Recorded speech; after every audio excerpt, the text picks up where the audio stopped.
Hi everybody, thanks for joining us again today for our chapter book story time here at the Caribou Public Library. I'm Miss Erin and we are continuing on reading Peter Pan by J.M. Barrie. We are in chapter 12 today, and last time, if you remember, it left at a huge climax. You're waiting to see what happens because the pirates attacked the Redskins that were up above protecting the Lost Boys' home, and the children's home. And they were getting ready to fly home, right? All the Lost Boys and Wendy and her brothers. Peter had decided he was going to stay. They were ready to head out, and the pirates attacked. So they are down underneath the ground listening to this attack going on above them. And Peter is ready for battle. Okay, chapter 12, the children are carried off. The pirate attack had been a complete surprise, a sure proof that the unscrupulous Hook had conducted it improperly, for to surprise Redskins fairly is beyond the wit of the white man. By all the unwritten laws of savage warfare, it is always the Redskin who attacks, and with the willingness of his race, he does it just before the dawn, at which time he knows the courage of the whites to be at its lowest ebb. The white men have in the meantime made a rude stockade on the summit of yonder undulating ground, at the foot of which a stream runs, for it is destruction to be too far from water. There they await the onslaught, the inexperienced ones clutching their revolvers and treading on twigs, but the old ones sleeping tranquilly until just before the dawn. Through the long black night the savage scouts wriggle snake-like among the grass without stirring a blade. The brushwood closes behind them as silently as sand, into which a mole has dived. Not a sound is to be heard, save when they give vent to a wonderful imitation of the lonely call of the coyote. The cry is answered by other braves, and some of them do it even better than the coyotes, who are not very good at it. So the chill hours wear on, and the long suspense is horribly trying to the paleface who has to live through it for the first time. But to the trained hand, those ghastly calls and still ghastlier silences are but an imitation of how the night is marching. That this was the usual procedure was so well known to Hook that in disregarding it he cannot be excused on the plea of ignorance. The Piccaninnies, on their part, trusted implicitly to his honor, and their whole action of the night stands out in marked contrast to his. They left nothing undone that was consistent with the reputation of their tribe.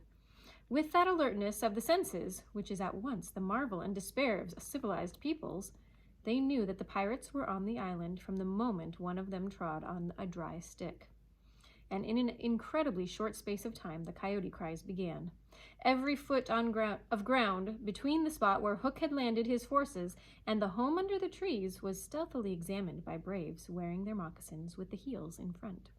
They found only one hillock with a stream at its base, so that Hook had no choice. Here he must establish himself and wait for just before the dawn. Everything being thus mapped out with almost diabolical cunning, the main body of the Redskins folded their blankets around them, and in the phlegmatic manner that is to them the pearl of manhood, squatted above the children's home, awaiting the cold moment when they should deal pale death. Here dreaming, though wide awake, of the exquisite tortures to which they were to put at break of day, those confiding savages were found by the treacherous Hook. From the accounts afterwards supplied by such the scouts as escaped the carnage, he does not seem even to have paused at the rising ground, though it is certain that in the gray light he must have seen it. No thought of waiting to be attacked appears from first to last to have visited his subtle mind. He would not even hold off until the night was nearly spent. On he pounded with no policy but to fall to. What could the bewildered scouts do, masters as they were of every warlike artifice save this one, but trot helplessly after him, exposing themselves fatally to view, and while they gave pathetic utterance to the coyote cry.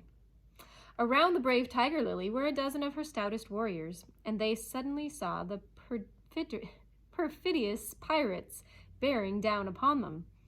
Fell from their eyes then the film through which they had looked at victory. No more would they torture at the stake. For them the happy hunting grounds now. They knew it, But as their father's sons, they acquitted themselves. Even then they had time to gather in a phalanx that would have been hard to break had they risen quickly. But this they were forbidden to do by the traditions of their race. It is written that the noble savages must never express surprise in the presence of the white. Thus terrible as the sudden appearance of the pirates must have been to them, they remained stationary for a moment, not a muscle moving, as if the foe had come by invitation. Then, indeed, the tradition gallantly upheld, they seized their weapons, and the air was torn with the war cry. But now it was too late. It is no part of ours to describe what a massacre rather than a fight. What was a massacre rather than a fight? Thus perished many of the flower of the Piccaninny tribe. Not all avenged did they die, for with Lean Wolf fell Elf Mason, to disturb the Spanish Main no more. And among others who bit the dust were Geo, Scourie, Chas, Turley, and the Alsatian Fogarty. Turley fell to the tomahawk of the terrible Panther, who ultimately cut a way through the pirates with Tiger Lily and a small remnant of the tribe. To what extent Hook is to blame for his tactics on this occasion is for the historian to decide. Had he waited on the rising ground until the proper hour, he and his men would probably have been butchered, and in judging him, it is only fair to take this into account. What he should perhaps have done was to acquaint his opponents that he proposed to follow a new method.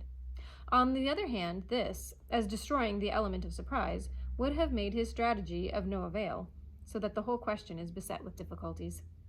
One cannot at least withhold a reluctant admiration for the wit that had conceived so bold a scheme, and the fell genius with which it was carried out. What were his own feelings about himself at that triumphant moment? Fain would his dogs have known, as breathing heavily and wiping their cutlasses, they gathered at a discreet distance from his hook, and squinted through their ferret eyes at this extraordinary man. Elation must have been in his heart, but his face did not reflect it. Ever a dark and solitary enigma, he stood aloof from his followers in spirit as in substance. The night's work was not yet over, for it was not the redskins that he had come out to destroy, but were but the bees to be smoked, so that he should get at the honey. It was Pan he wanted, Pan and Wendy and their band, but chiefly Pan. Peter was such a small boy that one tends to wonder at the man's hatred of him. True, he had flung Hook's arm to the crocodile, but even this and the increased insecurity of life to which it led, owing to the crocodile's pertinacy, hardly account for the vindictiveness so relentless and malignant. The truth is that there was a something about Peter which goaded the pirate captain to frenzy. It was not his courage, it was not his engaging appearance, it was not... There is no beating about the bush, for we know quite well what it was, and have got to tell. It was Peter's cockiness. This had got on Hook's nerves. It made his iron claw twitch, and at night it disturbed him like an insect.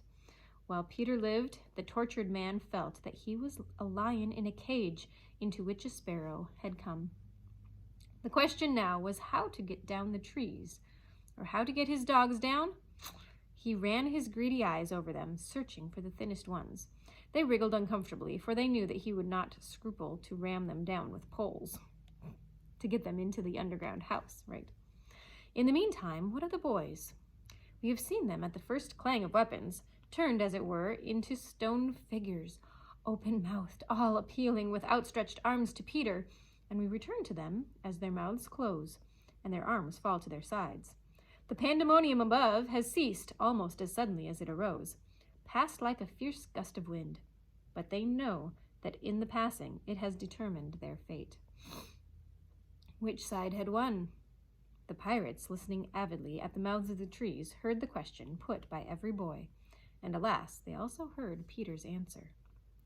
If the redskins have won, he said, they will beat the tom-tom. It is always their sign of victory.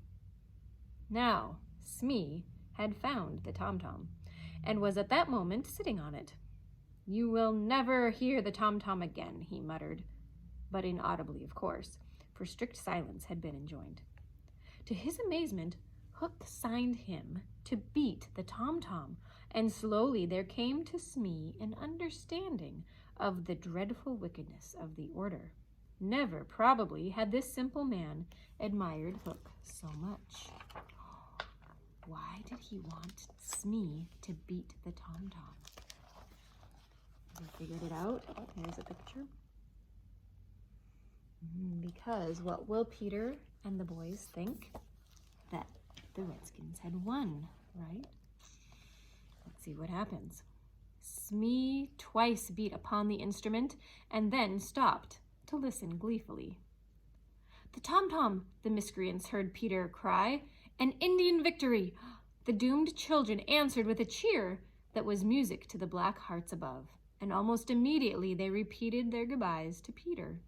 This puzzled the pirates, but all their other feelings were swallowed by a base delight that the enemy were about to come up the trees. They smirked at each other and rubbed their hands. Rapidly and silently, Hook gave his orders, one man to each tree, and the others to arrange themselves in a line 2 yards apart.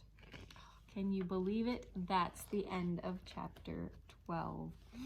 So what will happen to Wendy and the boys when they come up the trees from underground? We'll have to wait until next time to find out. We'll see you then. Bye.